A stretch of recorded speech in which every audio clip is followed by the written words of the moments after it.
Olá, pessoal, sejam todos muito bem-vindos. Estamos aí mais uma vez para o OFMcast, nosso primeiro podcast de ortopedia funcional dos maxilares do Brasil. Sou o Rodrigo Valério e estou aqui com a doutora Patrícia para a gente debater um pouquinho mais sobre a ortopedia funcional.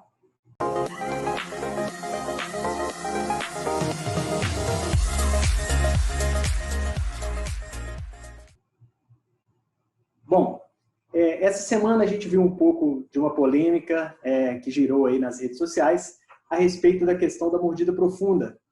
Quando era preciso fazer a intervenção, algumas críticas à intervenção precoce devido à presença de recidivas e tudo. Uma conversa que a gente já conhece de algum tempo e tudo.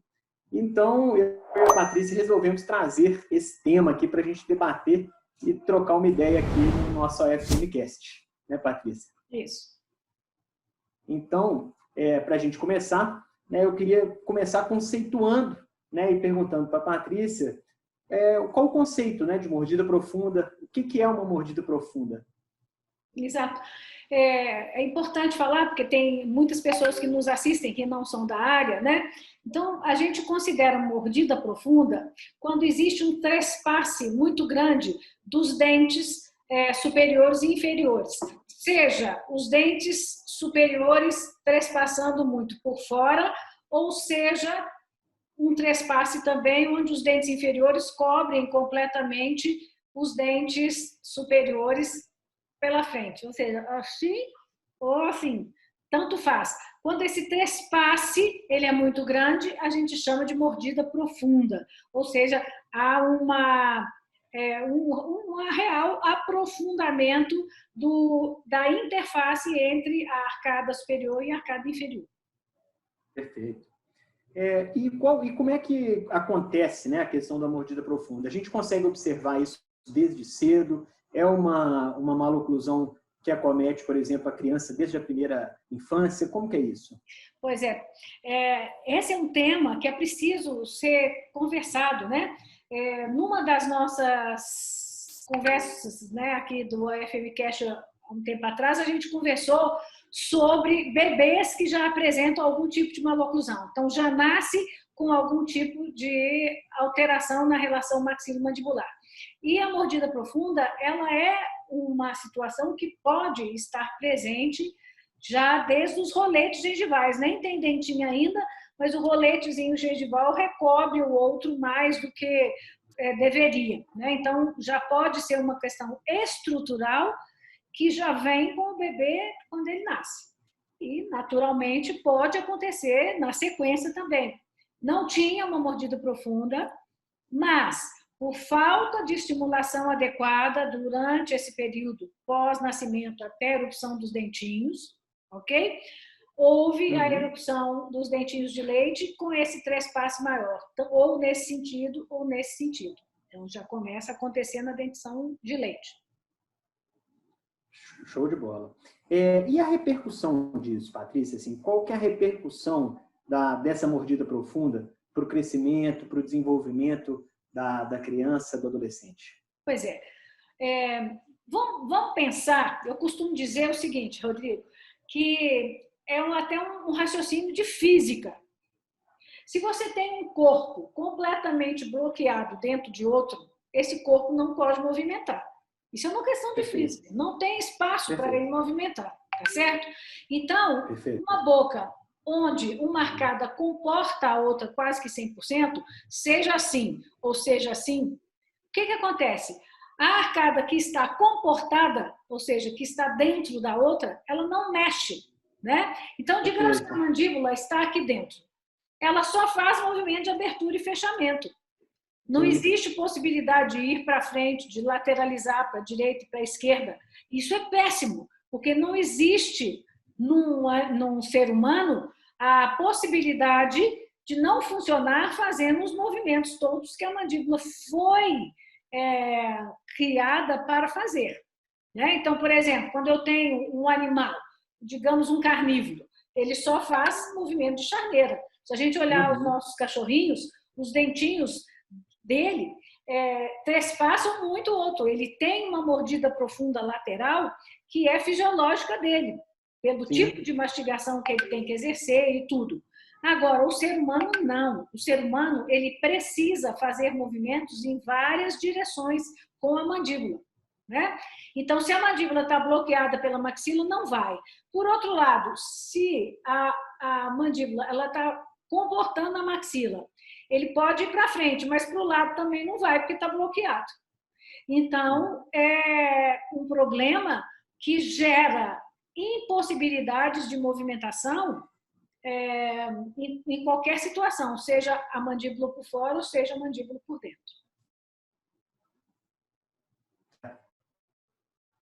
E qual que é a importância, né, dessa lateralização, né? Esse movimento de lateralização, qual que é a importância dele para o desenvolvimento, né, aí dos ossos, né, da mandíbula, da face, né, inclusive, qual que é o desenvolvimento da face em si, né? Pois é, isso é a grande dificuldade que a maioria dos colegas que insistem que é bobagem tratar, é a grande dificuldade que eles têm, é porque eles não enxergam além do dente, né? Então, estão pensando em dente, e eu costumo dizer o seguinte, dente você trata até com 90 anos de idade. Sim. É só mexer ele dentro do osso ali, isso você faz. Agora, quando você impede a função do sistema, você está impedindo uma série de estímulos naturais de crescimento. Então, quando a gente faz lateralidade, por exemplo, vamos imaginar aqui, ó, eu tenho aqui a minha mandíbula encaixada aqui no meu osso temporal. Quando eu lateralizo para esse lado, ó, aqui houve um tracionamento. Aqui, nessa articulação, houve um tracionamento. Essa minha mandíbula vai crescer nesse sentido. E aqui houve uma distensão. Então, eu vou ter um crescimento nesse sentido. Se eu faço lateralização bilateral, para cá, para lá, para cá, para lá, para mastigar e para falar, o que eu vou ter? Um crescimento, né? Simétrico, mas com um componente transversal importante, que vai fazer com que eu tenha espaço para os dentes se posicionarem depois. Agora, se eu não faço isso, o que vai acontecer? Uma atresia, ou seja, o osso não cresce no sentido transversal.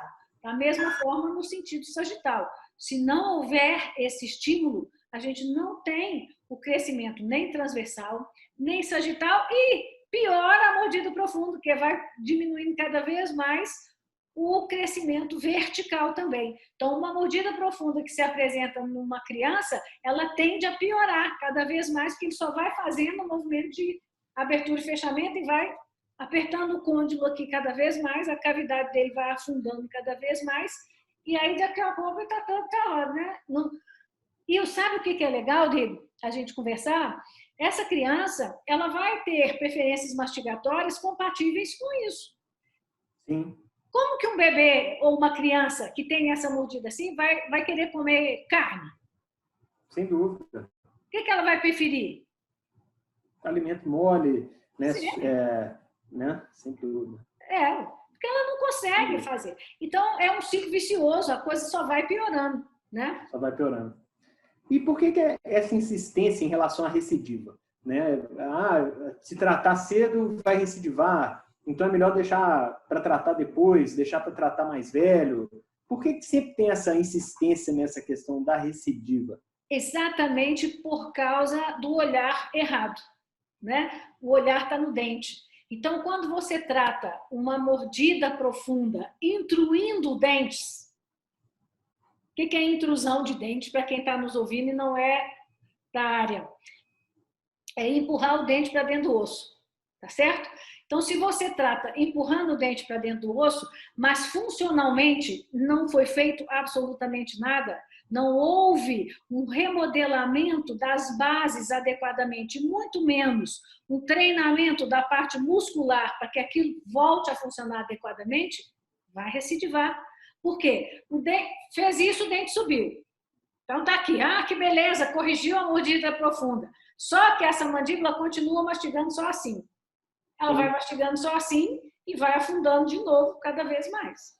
Então, em termos grosseiros, é basicamente isso. É o olhar que está errado. O olhar está no dente, não está em volta do dente. Então, realmente, não não vai resolver o problema, vai ter recidiva.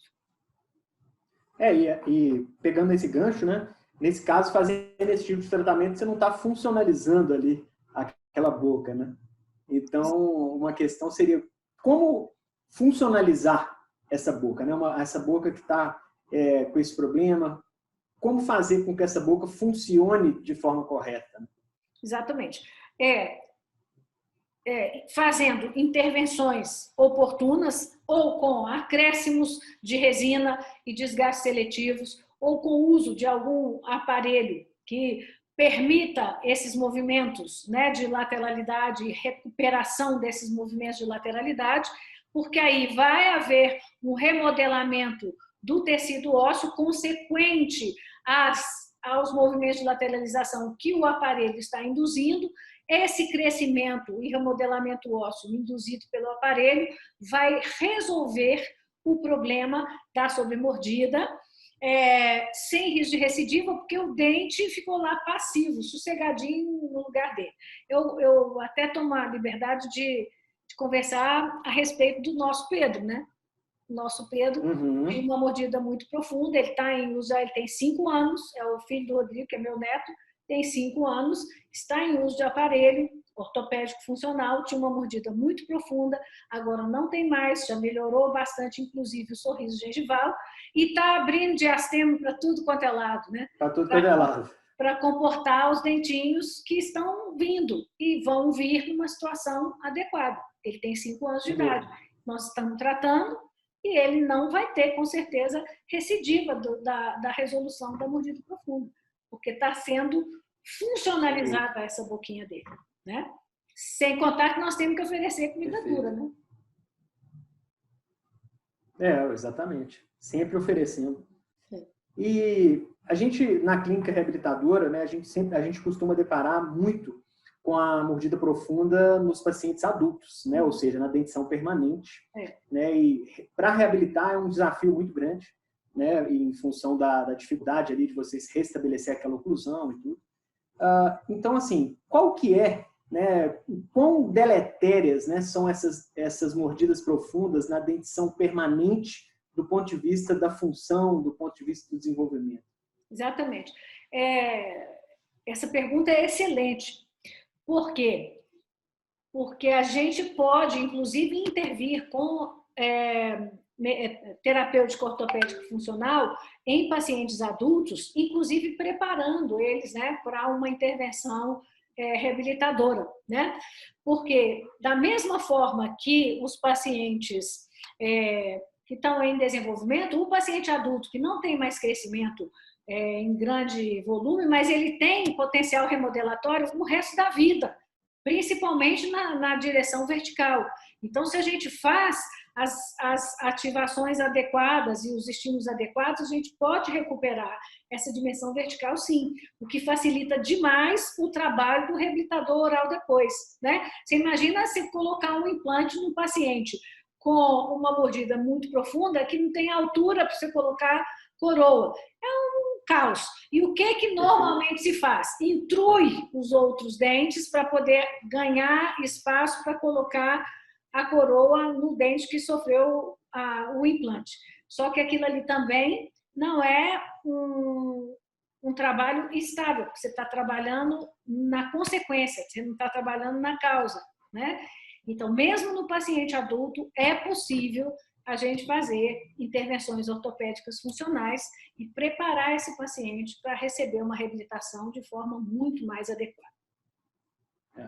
A gente tem até um exemplo, né, de um paciente, tem liberdade até de falar o nome dele, que é o José Carlos, é um paciente que era paciente da minha tia, né, que é dentista, clínica geral, reabilitadora, e ela encaminhou esse paciente para a gente. Esse paciente tinha uma mordida profunda muito grande, não sei se você lembra dele, mordia o céu da boca, inclusive, né? E ele tinha o desejo de fazer os implantes para reabilitar, e nós tratamos ele primeiro com ortopedia, né? Foi. Colocamos ortopedia, um paciente de 47 anos de idade, colocamos ortopedia, fomos tratando, né? Corrigimos muito essa mordida profunda dele, e depois da correção da mordida profunda é que ele veio para a gente fazer os implantes e reabilitar o paciente já numa condição funcional completamente diferente, né? É fantástico, né? É fantástico. a gente poder fazer esse casamento, né? Restabelecer as funções adequadas, restabelecer a dimensão vertical adequada do paciente, para depois partir para a reabilitação. Sem contar a diferença que isso faz no visual do paciente. Né? Sem dúvida, sem dúvida. Então, pessoal, reforçando, né, a importância, né, a gente vem sempre falando isso aqui, batendo nessa tecla, mas é porque realmente é muito importante a questão da intervenção precoce. Né? Não é uma questão de dente, né? Nós estamos falando aqui muito além dos dentes. Né? A gente está falando em função, a gente está falando em crescimento, a gente está falando em desenvolvimento. Então, isso é a ortopedia funcional dos maxilares. Né? Essa é a grande questão, a grande magia de trabalhar com a ortopedia funcional dos maxilares. Né? Olhar o paciente além dos dentes, entender o funcionamento ali do sistema estomatognático como um todo. Né? Essa é a grande questão aí, né, Patrícia? Isso. Então, pessoal, muito obrigado, né, pela audiência de vocês. Né? Se gostou aí, deixe o seu like no nosso vídeo, inscreva-se aí no canal Patrícia Valério no YouTube para receber as notificações e ficar sempre atento às novidades e a tudo relacionado à ortopedia funcional dos maxilares. Nos vemos sem falta na próxima quinta no AFMcast. Grande abraço. Um beijo a todos, nos vemos lá. Quem sabe já frente a frente um com o outro, quem sabe, vamos ver. Sem dúvida.